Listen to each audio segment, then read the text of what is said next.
Hello hello, bienvenue dans cette brève pour libérer votre enfant intérieur et cesser de vous auto-saboter. Vous savez, cette part de boue qui n'a pas fait la paix avec des événements du passé et qui aujourd'hui vous pourrit la vie sur certains éléments, sur certaines situations de votre vie du quotidien qui se répètent sans cesse, qui sont des boucles dans lesquelles vous êtes inséré aujourd'hui, pour lesquelles vous vous demandez comment en sortir, que ce soit dans des relations ou que ce soit au niveau des projets que vous entreprenez qui finissent tous par tomber à l'eau, qui soient des habitudes de procrastiner, de ne pas arriver à faire du sport alors que vous voulez, qui soient des habitudes de manger d'une manière ou d'une autre qui ne convient pas à ce que vous voulez aujourd'hui. Pour libérer cet enfant intérieur, je vous propose de tirer des cartes du jeu de la guérison des 5 blessures de Lise Bourbeau, sur lesquelles elle nous donne des messages qui peuvent nous aider à avoir des déclics par rapport à des situations qu'on vit ou celles que des gens autour de nous vivent également. Mais attention, ils en sont peut-être pas conscients non plus, alors n'allons pas tout leur dévoiler, laissons-leur le plaisir de les découvrir. Mais nous, ça nous permet d'avoir conscience dans la relation de ce qui se joue pour l'autre, qui est un événement du passé et pas du tout quelque chose vis-à-vis de nous aujourd'hui. Ces 5 blessures émotionnelles, ce sont la blessure du rejet, la blessure de l'abandon, la blessure de trahison, la blessure d'injustice et la blessure d'humiliation. Pour Lise Bourbeau, on vit tous au moins 4 de ces 5 blessures émotionnelles, la blessure d'humiliation étant vécue un petit peu moins souvent par moins de monde, d'après les constats qu'elle a pu faire. Mais toutes ces blessures ne sont pas actives en permanence. Et certaines vont être nos favorites alors que d'autres non. Donc, si on repère celles qui vont être le plus souffrantes pour nous et qu'on peut essayer de guérir notre enfant intérieur par rapport à ces situations dans lesquelles il est resté bloqué dans le passé, on pourra améliorer notre qualité de vie aujourd'hui, on pourra passer des steps pour avancer vers les projets qui nous font vibrer tout simplement. Alors commençons par le tirage.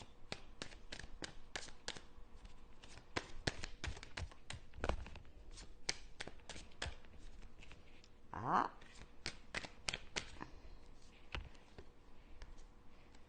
voilà une carte du rejet, qui est la première blessure, dans le sens où c'est la première qui s'éveille lorsque l'on est.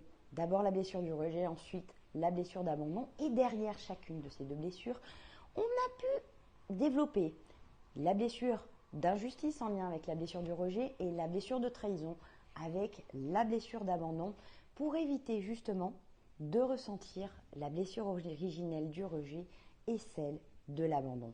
Voyons voir le message que nous donne Lise Bourbeau aujourd'hui.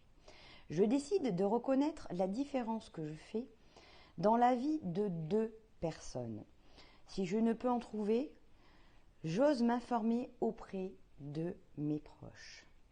Si je suis incapable, ça c'est l'étape intermédiaire pour nous permettre de transformer petit pas par petit pas notre vie sans nous bousculer, puisque c'est des habitudes qu'on peut avoir depuis 10, 15, 20, 30, 40 ou bien plus d'années. On a besoin parfois de passer par des étapes intermédiaires pour pouvoir libérer cet enfant intérieur qui crie à l'intérieur de nous. Si dans un premier temps, il n'est pas d'accord et qu'on n'arrive pas à passer à l'action, Lise Bourbeau nous invite à nous donner le droit d'avoir peur. Pour le moment, en sachant qu'un jour, on acceptera l'être extraordinaire que l'on est. La blessure d'abandon, la blessure de rejet, on est dans le rejet.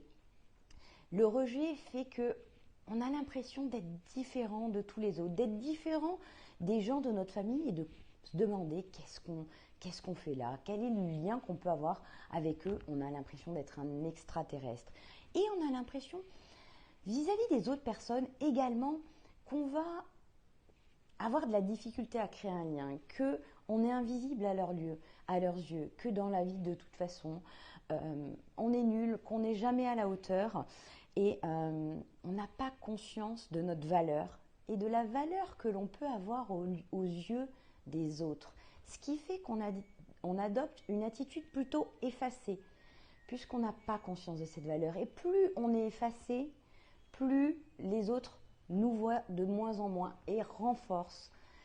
Cette boucle-là renforce notre blessure du rejet, puisque avec le biais cognitif de confirmation, le fait que même entouré de monde, finalement comme on ne fait pas de bruit, les autres ne font pas attention à nous, on a l'impression d'être rejeté.